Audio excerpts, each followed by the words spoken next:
ಕಾರಣಕ್ಕೂ ಇಲ್ಲ. ಈ ಅಸೆಂಬ್ಲಿನಲ್ಲಿ ಸಂಪೂರ್ಣವಾಗಿ ಇದೇ ವಿಚಾರದಲ್ಲಿ ಚರ್ಚೆ ಮಾಡಬೇಕು ಅಂತ ತೀರ್ಮಾನ ಮಾಡಿದ್ದೀವಿ, ಮಾಡಿಸ್ತೀವಿ.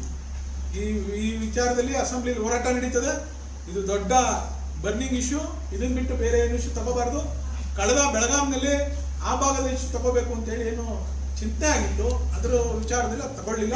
ಸೆಷನ್ ಅಲ್ಲಿ ಚರ್ಚೆ ಮಾಡಿದ್ರೆ ಅಶೋಕ್ ಅವರು ಇಲ್ಲಿ ಬಂದು ಬೆಂಬಲ ಕೊಡ್ತಾರೆ, ಸೆಷನ್ ಅಲ್ಲಿ ಹೋಗಿ ಒಳ್ಳೆ ಯೋಜನೆ ಅಂತ ಅಲ್ಲಿ ಹೇಳ್ತಾರೆ. ಆ ರೀತಿ ಗೊಂದಲ ಹೇಳ್ತಿಲ್ಲ. ಅವರು ಹೇಳಿರೋದು ನೀವು ಒಳ್ಳೊಳ್ಳೆ ಯೋಜನೆ ಮಾಡಿ ಅಂತ ಹೇಳ್ತಾ ಇದ್ದಾರೆ. ನೀವು ಯೋಜನೆ ನೆಪದಲ್ಲಿ ಫಲವತ್ತಾದ ಭೂಮಿ ಕಿತ್ಕೊಂಡು ಯೋಜನೆ ಮಾಡಿ ಅಂತ ಎಲ್ಲೂ ಅವ್ರು ಹೇಳಿಲ್ಲ.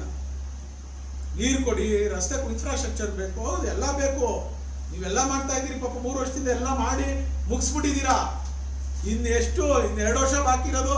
ಇನ್ನೊಂದು ವರ್ಷ ಎಲೆಕ್ಷನ್ಗೆ ಹೋಯ್ತದೆ. ಇನ್ನೊಂದು ವರ್ಷದಲ್ಲಿ ಅದೆಷ್ಟು ಚಿನ್ನ ಸೌಧ ಕಟ್ತಿರೋ ನೋಡ್ತಿಲ್ವ ಜನ? ಏನ್ ಬಾಲಕೃಷ್ಣ ಅವರ ಕಡು ಮಾತಿಗೆ ಜೋತು ಬಿದ್ದು ನಾನು ಯೋಜನೆ ಏನಪ್ಪ ಬಾಲಕೃಷ್ಣದಲ್ಲಿ ಏನ್ ಕಟ್ಟಿರದಪ್ಪ? ಸರ್ಕಾರಿ ಭೂಮಿ 2200 ಎಕರೆ ಅಂತ ಹೇಳಿದ್ರು ಸ್ಟಾರ್ಟಿಂಗ್ ಅಲ್ಲಿ. ಹೌದು, ಈಗ 740 ಅಂತ ಹೇಳ್ತಾ ಇದ್ದಾರೆ. ಯಾಕೆ ಅಂತ ಕೇಳಿದ್ರೆ ಕೋಡಿ ದುರಸ್ತು ಎಲ್ಲ ಮಾಡಿದ್ವಿ, ಅದಕ್ಕೆ ಕಡಿಮೆ ಆಗಿದೆ ಅಂತ ಹೇಳ್ತಾ ಇದ್ದಾರೆ. ಕೋಡಿ ದುರಸ್ತು ಮಾಡ್ಬಿಟ್ಟವ್ರತ್ತ? ಕೋಡಿ ದುರಸ್ತು ಮಾಡಿರೋದಕ್ಕೆ ಕೊಡಪ್ಪ. ಇಲ್ಲಿ ಇದ್ರದ್ದು ಹಂಚಿಪುರದ್ದು ಕೂಡ ಹಂಚಿಪುರದ್ದು ಬಂದಿದೆಯಲ್ಲ.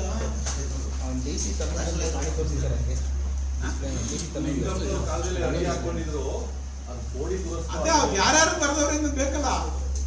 ಕೋಡಿ ಮೀನ್ಸ್ ಯಾರ್ಯಾರು ಬರ್ಕೊಟ್ಟವ್ರೆ ಅಂತ ನೋಡಿ. ಇದು ಹಂಚಿಪುರದ ಬಂಗಿರಿ ಸರ್ವೆ ನಂಬರ್ನ. ಇದು ಬಂಗಿರಿ ಸರ್ವೆ ನಂಬರ್ 135. ಇದು ಪಟೇಲ್ ನಾಗೇಗೌಡ ಮರಿಚೇಗೌಡ ಅಂತ ಹೇಳಿ ಒಂದು ಖಾತೆ ಕೊಡಿಸ್ತಾರೆ. 100 ಎಕರೆ 37 ಕುಂಟೆ, ಒಟ್ಟು 12 ಎಕರೆ ಈ ಸರ್ವೆ ನಂಬರ್ ಅಲ್ಲಿ ಬೋಗಸ್ ಮಾಡಿರೋದು. ಡಿಸಿ ಸಾಹೇಬ್ರೆ, ಎಷ್ಟು ಸರ್ ಸರ್ವೆ ನಂಬರ್? 135/1 ಬನ್ಗಿರಿ. ಇವ್ರು ಯಾರು ಸಂಬಂಧನೇ ಕೊಡಲ್ಲ. ಆಮೇಲೆ ನೀವೆಲ್ಲ ಮಾಧ್ಯಮದವ್ರು ಪಾಪ, ನೀವು ಹೋಗಲ್ಲಿ ಸ್ಪಾಟ್ಗೆ ಹೋಗ್ಬೇಕು ಪಾಪ.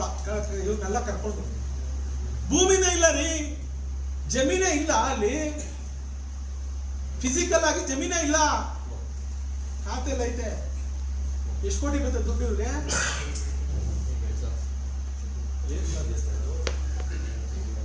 ಫಿಸಿಕಲ್ ಆಗಿ ಜಮೀನೇ ಇಲ್ಲಪ್ಪ.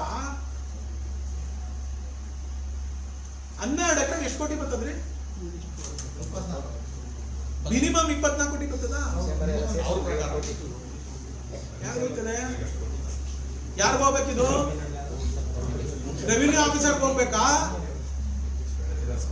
ಮಾಡಿಸಿರೋನ್ ಹೇಳ್ತಾವನೆ, ಇದನ್ನ ಖಾತೆ ಮಾಡಿಸಿರೋನ್ ಹೇಳ್ತಾವನೆ. ನನ್ ಸಿಗಾಕೊಂಡ, ನನ್ ಕರ್ದಿ ಎಲ್ಲ ವಿಡಿಯೋ ಮಾಡಿದೀನಿ. ಹೇಳ್ತಾನೆ 30 ಲಕ್ಷ ಕೊಟ್ಟು ಎಕರೆ 30 ಲಕ್ಷ ಕೊಟ್ಟು ಖಾತೆ ಕೊಂಡಿಸಿದೀನಿ. ಗೊತ್ತಿಲ್ಲ, ಅದೆಲ್ಲ ಗಾಳಿಗೆ ತೋರ್ಬಿಟ್ಟವ್ರೆ.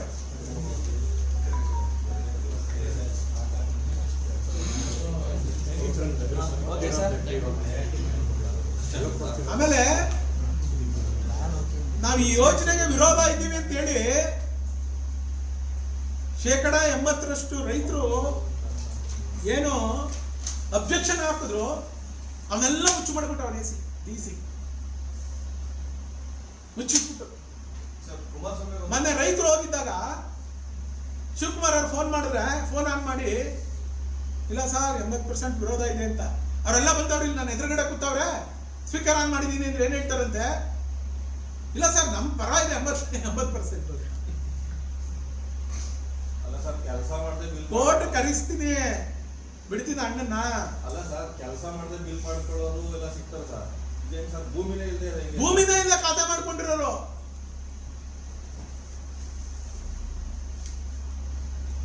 ನಾನೆಲ್ಲ ದಾಖಲೆ ಸಮೇತ ತೋರಿಸ್ತಾ ಇದ್ದೀನಿ. ನಾನೇನು ವೇಗಾಗಿ ಹೇಳ್ತಾ ಇಲ್ಲ.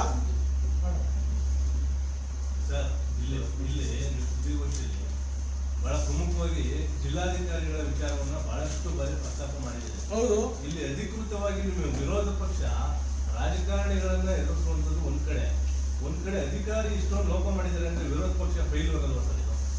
ನೋಡಿ, ನಾವು ಸರಿಸಮಾನವಾಗಿ ರಾಜಕಾರಣಿಗಳನ್ನ ಎದುರಿಸ್ತಾ ಇದ್ದೀವಿ. ಅಧಿಕಾರಿಗಳನ್ನೂ ಎದುರಿಸ್ತಾ ಇದ್ದೀವಿ. ಅಧಿಕಾರಿನ ಅವ್ರ ಮನೆ ಇವ್ನಿಗೆ ಕೆಲಸ ಬಿಟ್ಬಿಟ್ಟು ಡಿ ಕೆ ಶಿವಕುಮಾರ್ ಅವ್ರ ಮನೇಲಿ ಹೋಗಿ ಅವ್ರ ಮನೆ ಮಕ್ಳು ಸೀರೆ ಒಗಿಬೇಕು. ಡಿ ಸಿ ಕೆಲಸಕ್ಕೆಲ್ಲ ಲಾಯಕ್ಕಿಲ್ಲ, ಅಥವಾ ಅವ್ರ ಹಿಂದೆ ಬಕೆಟ್ ಹಿಡ್ಕೊಂಡು ತಿರ್ಗಬೇಕು. ಯಾರಾದ್ರೂ ಬಡವ್ರ ಕೆಲಸ ಮಾಡಿದಾರೇನ್ರಿ? ಯಾವ್ದಾದ್ರು ಹಳ್ಳಿಗೆ ಹೋಗಿರೋದು ಒಂದು ಫೋಟೋ ನೋಡಿದ್ದೀರಾ ನೀವು ಪತ್ರಿಕೆಯಲ್ಲಿ? ಯಾವ್ದಾದ್ರು ಒಂದು ರಿವ್ಯೂ ಮಾಡಿರೋದು ನೋಡಿದ್ದೀರಾ ಒಂದು ಪತ್ರಿಕೆಯಲ್ಲಿ? ಕುತ್ಕೊಳ್ಳೋದು, ಬೇಕಾದ್ರು ಕರ್ಸ್ಕೊಳ್ಳೋದು, ರಿಯಲ್ ಎಸ್ಟೇಟ್ ವ್ಯಾಪಾರ ಮಾಡ್ಕೊಳ್ಳೋದು, ಎಲ್ಲೆಲ್ಲಿ ಭೂಮಿ ಐತೆ, ಎಲ್ಲೆಲ್ಲಿ ಇದಾಕ್ಬೇಕು, ಎಲ್ಲೆಲ್ಲಿ ಈ ವ್ಯಾಪ್ತಿ 9 ಗ್ರಾಮಗಳ ವ್ಯಾಪ್ತಿಲಿ ಎಷ್ಟು ಕೇಸವ ಎಲ್ಲ ಹೊಡೆಯೋದು, ಗಿರಾಕಿಗಳು ಇಟ್ಕೊಬರೋದು, ಇವ್ರು ಬೇಕಾದವ್ರ ಹೆಸರು ರಿಜಿಸ್ಟರ್ ಮಾಡಿಸ್ಕೊಳ್ಳೋದು. ಇದೇ ಕೆಲಸ ಮಾಡಿರೋದು ಈತ ಬಂದಾಗಿಲ್ಲ. ಏನ್ ಮಾಡಿದ್ದಾರೆ? ಎಲ್ಲಿ ಹೋರಾಟ ಮಾಡಕ್ ಹೋದ್ರ ಅವತ್ತೆಲ್ಲ ಕರೆದು ಬಿಟ್ಟು ಏನ್ ಮಾಡೋದು ನಿಮ್ಗೆ ಗೊತ್ತಿಲ್ವಾ? ನಮ್ ರೈತರು ಒಳಗಡೆ ಬಿಟ್ಕೊಟ್ರ 144 ಹಾಕಿ ಕರಿಯೋದು, 144 ಹಾಕೋದು. ನಮ್ ರೈತರು ಎಷ್ಟು ದಿನ ಎಷ್ಟು ಜನ ನೀವೇನು ಮಾಧ್ಯಮದ ಸ್ನೇಹಿತರು ನೋಡಿದ್ದೀರಿ ಹೇಳಿ? ನೀವೇನೆ ಹೋರಾಟ ಮಾಡಿರೋ ರೈತರು ಜಾಸ್ತಿ ಅವರ, ಅಥವಾ ನಮ್ಗೆ ಯೋಜನೆ ಬೇಕು ಅನ್ನೋ ರೈತರು ಜಾಸ್ತಿ ಅವರ? ನೀವೇ ಸರಿ ಸರ್, ಈಗ ನೀವು ಬರೀ ಕಾನೂನಾತ್ಮಕವಾಗಿ ಏನು ಹೋರಾಟ ಮಾಡ್ತೀವಿ, ಸುಮ್ಮನೆ ಆಯ್ತು. ಕಾನೂನಾತ್ಮಕವಾಗಿ ಹೋರಾಟ ಮಾಡ್ತೀವಿ. ಇವ್ರು ಏನು ಎದುರೋದಿಲ್ಲ. ನಾವು ನಮ್ಮ ರೈತರು ಯಾವುದೇ ಕಾರಣಕ್ಕೂ ಜಮೀನು ಬಿಟ್ಕೊಡೋ ಪ್ರಶ್ನೆನೇ ಇಲ್ಲ. ಇವೆಲ್ಲ ಮಾಡ್ಕೊಂಡು ಸಂಚು ಮಾಡ್ಕೊಂಡು ಇವೆಲ್ಲ ಮಾಡ್ಕೊಂಡು ಆಸ್ತಿ ಹೊಡಿಯಕ್ಕೆ ಬಂದಿದ್ದಾರಲ್ಲ, ಇವ್ರಿಗೆ ಬುದ್ಧಿ ಕಲಿಸ್ತೀವಿ. ಇವ್ರು ಬರ್ಲಿ, ಇವ್ರು ತಾಕತ್ತಿದ್ರೆ ಬರ್ಲಿ. ತಿರ್ಗಾ ಮಾಡಿ ಸರ್ ಅದೊಂದು ಡಿ ಸಿ